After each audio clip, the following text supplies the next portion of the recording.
이렇게 귀한 축복의 시간에 또 이렇게 말씀을 함께 나눌 수 있게 되어서 너무나도 감사하고 또 하나님께 모든 영광 올려드립니다.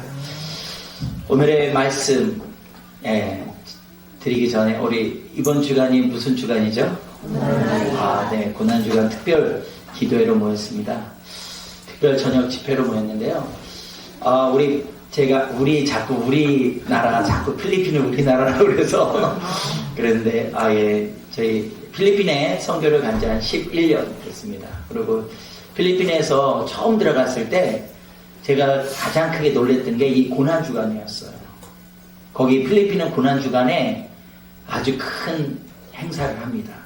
홀리윅이라고 그래가지고요. 거기가 이제 필리핀이 90%가 이제 천주교, 이제 거의 국교처럼 여기는 나라여서 고난주간에 어떤 일을 하냐면 많은 골목마다 조그마한 부스를 만들고 거기에 이제 성경책을 넣고 마이크 스피커까지 만들고 이제 성경을 막 읽는 그런 시간을 둡니다. 그리고 또 한 가지는 또 많은 사람들이 주로 젊은 사람들이 행하는데요.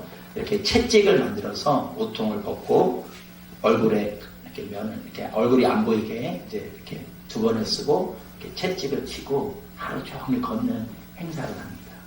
그리고 그 뒤에는 또 큰 십자가, 여기 이렇게 사람처럼 저만한 십자가를 만들고 그것을 끌고 다녀요. 하루 종일이요. 지금 필리핀은 한 4월 이 부활주일이 이제 고난주간이 되는 주간에는 항상 기온이 한 35도에서 40도 정도 되는데요. 그 일을 행하는 거예요. 그리고 제가 더 놀랬던 거는 이렇게 금요일 날 되면 광장에 이제 시장에 큰 넓은 이렇게 공간이 있었는데 사람들이 글로 막 모이는 거예요. 그래서 왜 저 사람들이 어디 가냐니까 어떤 성금요일 오후 3시에 딱 마지막 예수님의 십자가 달리시는 그 사건을 정말 사람들을 뽑아가지고요. 실제로 사람을 못 박아요. 그리고 세워요. 그거를 TV로 중계까지 해요. 그래서 참 대단하다 이 나라. 이런 행사를 이렇게까지 하나 하는 마음이 있었어요. 근데 한편으로는 정말 저 사람들이 저 믿음으로 저것을 행하는 건가? 저 믿음으로 저 일들을 행하는 것인지 제가 참 궁금했어요. 그래서 저희 이제 필리핀 성도님들께 물어봤어요. 저 사람들이 믿음이 있습니까? 그랬더니 모든 사람들이 없다는 거예요. 근데 믿음도 없는데 어떻게 저렇게 합니까? 그랬더니 저 사람들은 저것이 가문의 영광이라는 거예요. 그렇게 채찍질을 하고 십자가를 메고 그런 행사를 하고 사진을 찍은 그 사진을 인쇄를 해서 인화를 해서 딱 액자를 만들어서 집에서 걸어놓는 거예요. 나는 이런 일을 행한 사람이다. 제가 고난주간을 필리핀에서 맞이하면서 제 마음 가운데 있었던 것이 뭐냐면 점점 우리나라 고난주간도 이런 행사가 되면 안 되는데 왜 그걸 느꼈냐면요. 천주교에서도 그 고난주간 행사를 정말 크게 하거든요. 처음에는 아주 의도가 좋았을 것 같아요. 저 십자가 정말 내가 짓는다. 또 채찍을 내가 한번 맞춰본다. 그 경험하는 것에 내가 동참해본다. 아주 좋은 의도로 시작했을 것 같아요. 근데 왜 믿음 없는 사람들이 또 믿음 없이 그 일을 행사로 변질되어서 지금 행하고 있냐면 그들은 신앙이 없어졌기 때문에 그렇습니다. 무슨 말이냐면 제가 필리핀을 봤을 때 물어봐요. 모든 사람들한테 우리가 전도를 하러 이제 미셔너리니까요. 당신은 그리스도인입니까? 다 물어봐요. 그럼 어떻게 대답할까요? 그 사람들은 다 저는요 yes, 저는 그리스도인이죠. 그래서 제가 또 물어봐요. 그러면 교회를 가십니까? 그랬더니 교회를 간다는 거예요. 1년에 한 몇 번 정도 갑니까? 그랬더니 부활절, 크리스마스. 또 자기는 교회를 안 가도 그리스도인이라는 거예요. 그러면서 제가 깨달았습니다. 이들이 이벤트가 이렇게 커질 수밖에 없겠구나. 이게 이벤트화 될 수밖에 없겠구나. 왜? 그들의 삶에는 신앙이라는 것이 없기 때문에 그렇습니다. 무슨 말이냐면 하나님을 향해서 나가는 그 믿음의 모습들이 자기 중심적으로 바뀌었어요. 많은 사람들이 성당을 지나갈 때 성호를 그어요. 그리고 자기가 편한 시간에 교회를 나갑니다. 되게 어떻게 보면 되게 자유롭고 멋진 믿음 같아요. 근데 제가 깨달은 것은 그들과 함께 한 11년 정도 지내면서 깨달은 것은 자기네가 편한 대로 믿음을 갖고 있다는 것입니다. 점점 우리들도 그런 믿음으로 갖고 있지 않은지 이 시간 한번 돌아보기를 원합니다. 왜냐하면 믿음은 들음에서 나기 때문에 그렇습니다. 그리고 세상이 점점 악해져 갈수록 모이기를 힘쓰는 사람들의 모임을 자꾸 흩트는 것이 사단의 역사인 줄 믿습니다. 옆에 이제 그 천주교인들이 많은 나라에서 살다 보니까요, 그들은 참 믿음이 쉬워요.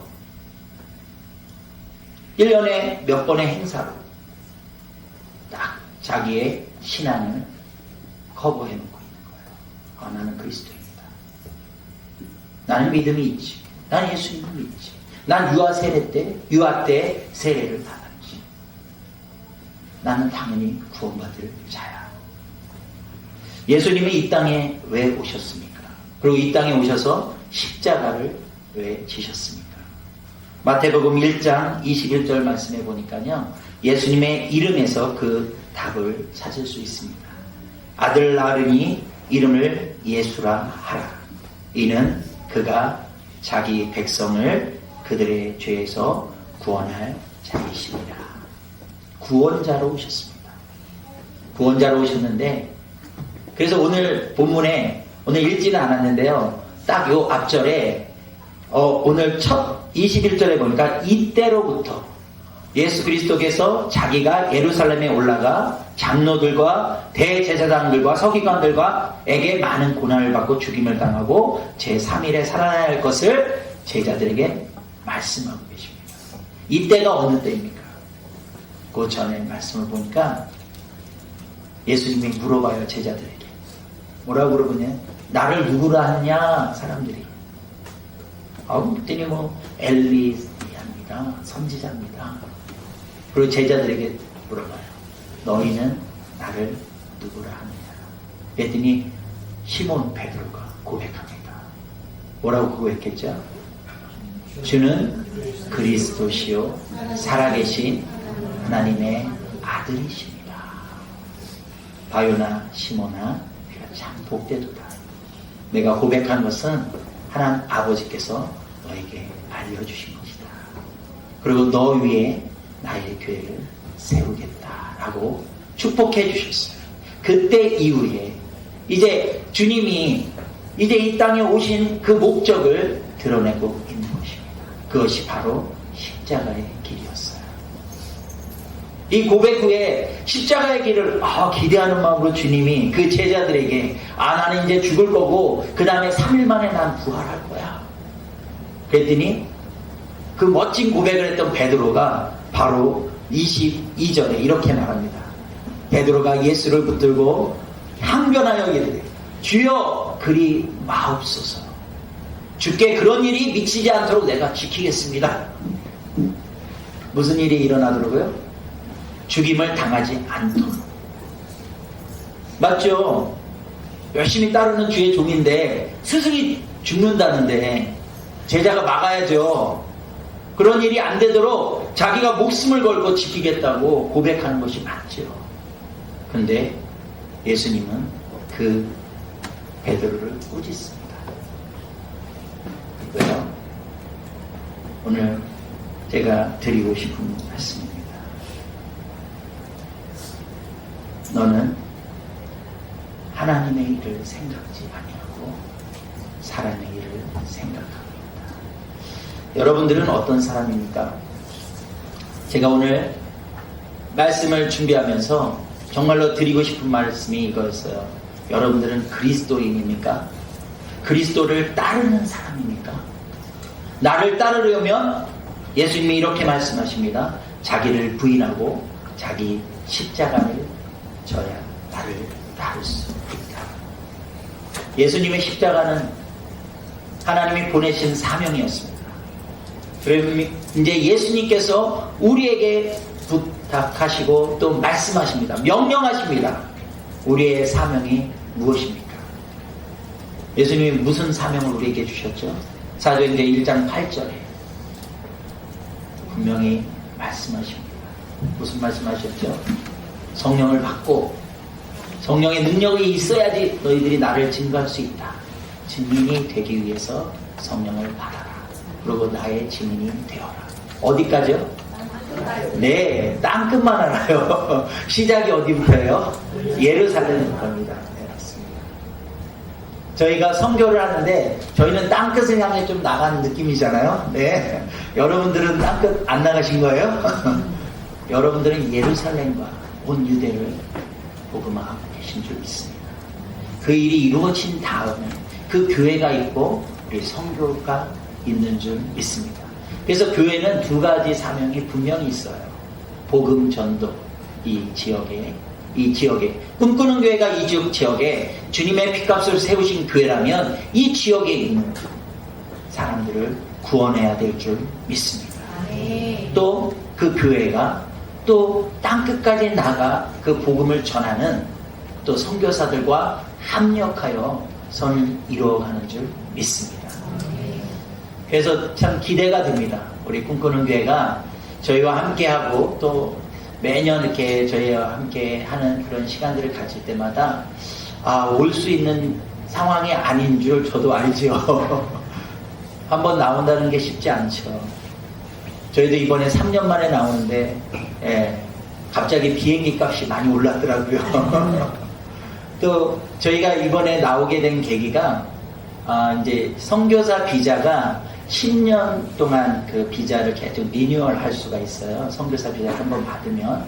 근데 10년이 되면 모든 서류를 다시 준비해서 들어가서 그 서류를 넣고 다시 선교사 비자라는 것을 받아야지만 또 10년간 보장받을 수 있는 기간이 있습니다. 그래서 딱 10년이 된 거예요. 저희가 선교사 비자를 발급받고. 그것이 4월 8일이었습니다. 그래서 4월 8일까지는 무조건 그 필리핀 나라를 나갈 수밖에 없었어요. 그건 나가는데 저만 나오면 되는 게 아니라 저희 가족이 다 나와야 돼요. 이제 다른 나라를 꼭 나갔다가 다시 들어와서 선교사 비자를 그 어플라이를 할 수 있는데 그러다 보니까 이제 저희 가족이 다 나오게 됐어요. 그것도 비행기 값이 올랐어요. 그래서 이제 다 비행기 값 봤어요. 막 4명이 나가야 되는데 어떻게 됐을까요? 비행기 값이 막 떨어졌을까요? 비행기 값이 떨어진 것이 아니라 오른 비행기 값을 라도 지불하고 나올 수 있는 귀한 사랑이 저희 통장으로 들어왔죠. 이것이 하나님의 방법입니다. 어떤 교회들, 특히 개척하고 이제 교회를 세워나가는 교회들이 선교를 나온다는 것이 정말 힘들어요. 먼저 많은 사람들이 준비되어 있지 않기 때문에, 사람들이 없기 때문에 가서 우리가 뭐 할 게 없나, 뭘 어떻게 해야 되지, 우리 인원도 적은데 또 그렇게 나오려면 몇 년에 거쳐서 또 준비하고 계획하고 그 비용들을 마련해서 그 기간을 잡고 나오게 되는 줄 압니다. 근데 그렇게 나왔을 때 하나님이 이 교회 가운데 주시는 놀라운 축복이 있다는 것이에요. 저희는 이제 선교지에 있다 보니까요, 많은 교회들이 옵니다. 선교팀들로 뿌려서 오는 분들도 있고 개인적으로 오시는 분들도 있어요. 근데 제가 짧은 기간이지만 이제 필리핀에 저는 이제 11년 있었고요. 저희 가정은 10년 있었어요. 저희 막내 아이가 이제 딱 11살이 됐는데 그때 저희가 선교를 나갈 준비를 하고 있는데 딱 제 아내가 임신을 한 거예요. 하나님이 축복을 주시겠다는 거예요. 우리가 선교를 나가겠다 결심을 하니까. 그래서 한 1억 정도 선교금을 밀어줄래나 막 기대했어요. 그랬더니 아기가 생겼다고. 그 아이가 우리 막내 예빈입니다. 그 아이가 정말로 큰 축복이었어요. 우리 성교를 하는데. 근데 그 아이가 이제 임신하고 이제 미국이나 뭐 다른 선진국처럼 가서 아이를 낳고 그 아이가 영주권을 받고 막 이렇게 시민권을 받고 그러면 우리도 같이 비자가 다 해결되면 아이를 가서 낳고 싶었어요. 근데 동남아는 그렇게 그런 제도가 없더라고요. 그래서 그냥 또 제 아내가 조금 아직 의술이 뭐 필리핀의 의술도 그렇지만 좀 여기 한국에서 또 보장도 많이 되니까 여기서 낳고 가고 싶다는 거예요. 그래서 또 그거는 또 하나님이 주신 마음이겠다 싶어서 아내와 가족은 한국에 있고 저만 먼저 선교를 나가게 됐고 그렇게 1년간 있었고 1년 후에 아내와 가족이 같이 와서 저는 11년 우리 가족은 10년이 됐습니다. 올해로. 그렇게 시간을 지나면서 많은 선교팀을 맞이하면서 많은 교회들의 선교를 보면서 정말로 교회가 축복받는 교회들을 봤어요. 짧지만 제가 좀 깨달은 것은 선교하는 교회가 축복받는 교회더라고요. 정말로 그것을 느꼈습니다. 시골에 이렇게 어떤 교회가 있었어요. 저희를 처음에 많이 후원해줬던 교회가 있었는데요. 그 시골에 있는 밀양에 있는 교회인데요. 그 교회는 인원이 그렇게 많지는 않습니다. 그래도 오래됐기 때문에 한 70년, 제가 그때 같이 만났을 때가 70년 된 교회였습니다. 근데 그 목사님께서, 담임 목사님께서 교회를 세우시면서 계속 선교에 집중하셨어요. 그랬더니 그 교회가 시골에 있음에도 불구하고 그 성도님들이 정말로 좀 되게 열악한 곳이었음에도 불구하고 그 성도님들이 축복을 받고 그 교회가 아주 건강하게 세워지면서 그 성교일을 더 많이 감당하는 교회로 제가 보게 되었습니다. 꼭 선교 많이 하라는 것 같죠? 네, 선교 많이 하라는 것입니다. 왜냐하면 주님이 걸으신 십자가의 길이 복음의 길이기 때문에 그렇습니다. 우리에게 주신 사명이 복음의 길이기 때문에 그렇습니다. 내 주위를 돌아보는 귀한 복음의 전도자가 되어야 될 줄 믿습니다. 근데 이곳에 있는 사람들뿐만 아니라 우리가 다른 나라, 제가 선교를 처음 나가게 된 계기가 언더우드 선교사님의 그 옛날에 싸이월드에, 제 싸이월드 세대입니다. 싸이월드에 이렇게 언더우드 선교사님의 이렇게 편집을 자소정 같은 이렇게 글이 하나 이렇게 돌았어요. 제가 이제 신학교를 좀 공부하고 주님 저의 길이 어떤 길입니까 하고 막 준비하고 있을 때 주님이 그 글을 보게 하시는 어떤 계기가 있었어요. 그러면서 거기에 써 있는 글이 무엇이냐면 언더우드 선교사님이 막 이런 글을 쓰는 거예요. 이 조선 땅에 주님이 보내셔서 왔습니다. 그런데 이 조선 땅에 희망이 없어요, 주님. 왜냐하면 옆에를 보니까 뭐 이렇게 나를 서양 귀신 데리고 왔다고 막 소금 뿌리는 사람들만 있고 또 여자들은 뭐 이렇게 저를 전혀 만나주지도 않고 남자들은 술주정뱅이로 막 이렇게 있고 이 땅에 정말 소망이 없는 것 같습니다. 주님 왜 이 땅을 보내셨습니까? 그렇게 막 이렇게 힘들고 어려운 그 자기의 선교의 삶을 막 이렇게 써내려가다가 마지막에 한 구절을 쓰시는 거예요. 뭐 어떤 구절 썼냐면 주님이 가라 하셨으니까 여기 와 있습니다. 주님. 그리고 주님의 뜻대로 따르겠습니다. 그 글이 왜 저에게 선교의 비전을 주셨냐면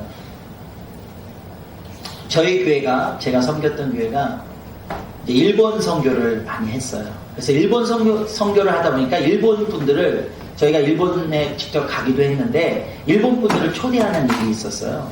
그러니까 제가 이제 거기에 부사역자로 있다 보니까 그 일본 분들을 모시고 이렇게 싹 가이드를 했어요. 저기 파주 지역에 통일 전망대도 가고 막 갔는데 밤이 됐는데 남산을 저도 그때 처음 올라갔네요. 한 40이 됐는데 그때 남산이라는 곳을 올라갔는데 밤에 올라갔습니다. 그분들을 모시고 딱 밤에 올라가서 그분들의 야경을 딱 보여주려고 봤는데 서울 시내가 너무 아름다운 거예요. 뭐로 아름다웠을까요? 네, 십자가였어요. 그러면서 딱 그걸 보면서 제가 선교를 너무나도 기뻐하면서 결심했던 계기가 언더우드 선교사님에게 주신 주님의 비전이 120년 후에 이 모습이었겠구나. 선교사님은 그 모습을 보지 못하고 소천하셨죠. 근데 주님이 원하셨던 그 일이 언젠가 그 이루어지는 그 땅에 이 부흥의 때를 보시면서 주님은 그 선교사님을 보내셨다라는 마음에 제가 선교를 가면서 선교사는 이런 마음이었겠구나 라는 것을 깨달았습니다. 당장 어떤 것이 열매가 없을지라도 항상 주님의 원하시는 뜻대로 나가야 하는 것이 선교구나. 동일합니다. 이 땅에 있는 복음을 증거하는 여러분들도 그 마음이 되어야 될 줄 믿습니다. 제가 처음에 이제 선교지를 갔는데요. 워낙 우리 필리핀 땅이 그렇게 아직은 잘 살지 못합니다. 그리고 또 제가 섬기는 곳이 좀 빈민촌을 섬기게 됐어요. 그래서 빈민촌을 섬기다 보니까 많은 것을 이제 복음을 빵과 함께 가지고 가는 상황입니다. 그래서 딱 가다 보니까 우리 장학생들도 많이 주고 있고요. 또 처음 우리 교회가 세워져서 막 열심히 이제 교회를 세워나갈 때는 매주 이제 먹을 양식도 주고, 또 아픈 자가 있으면 병원을 같이 가서 치료도 해주고, 그러면서 어떤 느낌이냐면 그렇게 열심히 사랑을 부어줬는데 우리 청년부 리더, 우리 청년부 아이들이 어릴 때 시작을 해서 제 아이들 위주로 먼저 처음에 교회가 개척이 됐는데 그 아이들이 한 5, 6년 되니까 이제 점점 커서 이제 정말로 제가 바라는 막 리더로 막 크고 있는 거예요. 그래서 되게 기뻤어요. 근데 방학 때 자기네 방학 때 거기 이제 필리핀도 한 2, 3개월 방학이다 보니까 자기가 이제 뭐 할머니네 집, 뭐 할아버지네 집, 외할머니네 집 이렇게 갔어요. 갔다 왔는데 교회를 안 나와요. 아주 열심히 믿던 리더야. 그래서 왜 교회를 안 나오나, 내가 뭘 잘못했나 그러고 찾아가 봤어요. 그 아이의 나이가 16살이었습니다. 임신을 했어요. 너무 마음이 아팠어요. 좀 내가 정말 잘 양육을 못했나?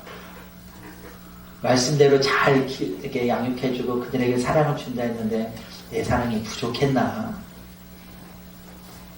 또 그런 일들이 이렇게 그 친구를 보면서 기도만 하게 됐어요. 근데 그 친구가 임신인데 아이를 출산하고 지금은 이제 교회로 돌아와서 아주 더 좋은 리더가 돼가고 있습니다. 또 그런 일이 있어서 이제 또 이렇게 실망하고 있는데 또 다른 리더들이 또 크리스마스 때가 아주 또 파티 때요. 거기 그 나라에서. 근데 리더들 2명이 남녀가 우리 아직 대학생 친구와 고등학생인 친구가 또 임신이 됐어요. 그래서 정말로 내가 사역을 못하는 건가? 그러면서도 다시 그들이 한 가정을 잘 이루기를 기도하면서 또 이렇게 잘 보살폈는데 결국 남자는 떠나고 그 여자아이는 아이와 함께 지금 좋은 리더로 자라고 있습니다. 그런 일들을 보면서 자꾸 제 마음속에 선교가 무엇인가, 주님의 길을 따르는 것이 무엇인가라고 봤을 때 콩나물 시루를 딱 어느 날 보여주셨어요. 콩나물 어떻게 키우시는지 우리 어린이들은 모를 것 같아요.